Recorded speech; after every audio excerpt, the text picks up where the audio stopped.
Welcome to the Gus Alva Perspective, a videocast that endorses a mindset of gratitude and abundance over a mindset of fear and scarcity, opposing forces that can empower or diminish our very existence. The theme that I'd like to address today is pessimism and what to do about it. Pessimism is characterized by a negative outlook and an expectation of unfavorable outcomes. If you think about the classic character in Winnie the Pooh or Eeyore, that would be sort of that pessimistic kind of a feel. It can have a detrimental effect on mental and emotional well-being. However, in this video cast, what I'd like to do is explore some strategies to cope with pessimism and cultivate a more positive mindset. A common fallacy that I see in patients is that their mindset is working against them from the get-go. If I'm to succeed in helping them counter the medical condition that they're seeking aid for, changing pessimism is a critical step. And what I'd like to do is maybe go over some suggestions of how to change that particular mindset. One first step is self-awareness. By identifying negative thoughts and negative self-talk, we recognize when we're about to ensue down a pessimistic thought pattern. Now, one very important thing that we do in the neuropsychiatric space is cognitive restructuring.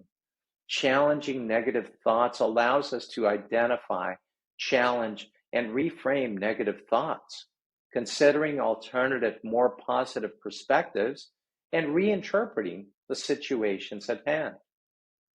Now, gratitude practice is obviously the big thing that I want to spread forward with these videocasts. And focusing on the positive is like cultivating a habit of gratitude, regularly reflecting on and appreciating the positive aspects of one's life.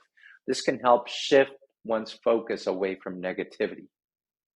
By the way, positive affirmations we've discussed in the past. And affirming positivity is very important. When we use positive affirmations, they counteract pessimistic thoughts. And repeating affirmations that emphasize one's strengths, achievements, and positive qualities are always going to end up being well accepted.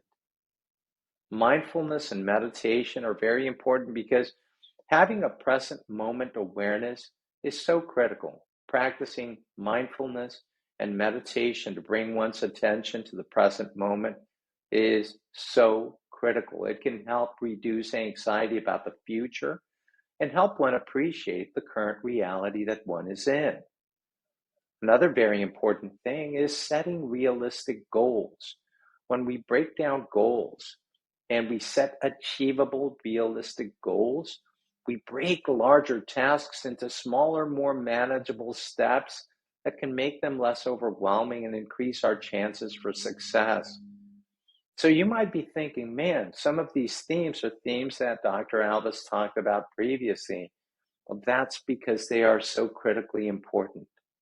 Surrounding oneself with positivity is important because positive influences are critical. By spending time with positive and supportive individuals, this helps foster and impact our own mindset. That then also means that we should limit negative inputs and controlling information intake and being mindful of the information that one exposes themselves to, whether it's the news, social media, or other sources, is so important.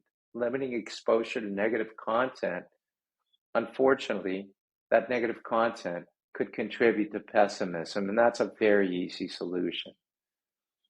Now, obviously, as a psychiatrist, I'm always going to espouse that if somebody requires additional aid, seeking professional help is very important. Therapy, counseling, help if pessimism is significantly impacting one's life. Therapy can provide tools and strategies to address negative thought patterns.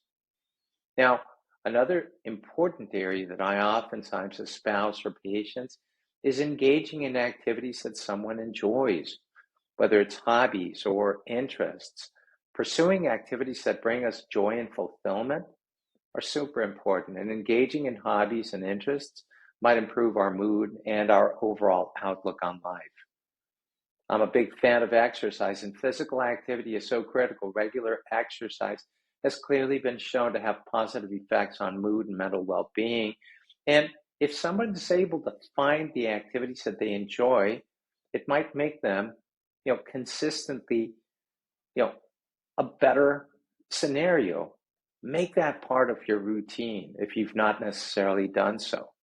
Accepting imperfection is really important. We need to embrace mistakes. We did a video cast previously about what mistakes entail. They offer us opportunities for growth.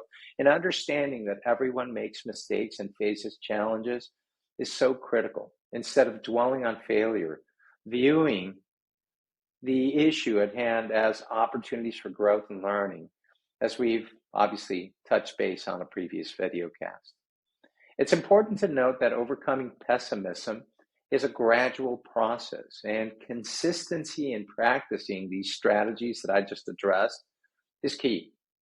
A mindset of abundance and gratitude will reveal that if pessimism persists and significantly impacts one's daily life, well, one should be seeking professional help. A mental health professional can provide guidance and support tailored to one's individual needs. Again, to reiterate, the topic today was geared at helping have a better understanding of pessimism and what to do about it. I thank you for joining today on the Gus Alva Perspective, a medium that aspires to inspire and evoke the desire for additional information from a psychiatric point of view. Have a fantastic rest of the day.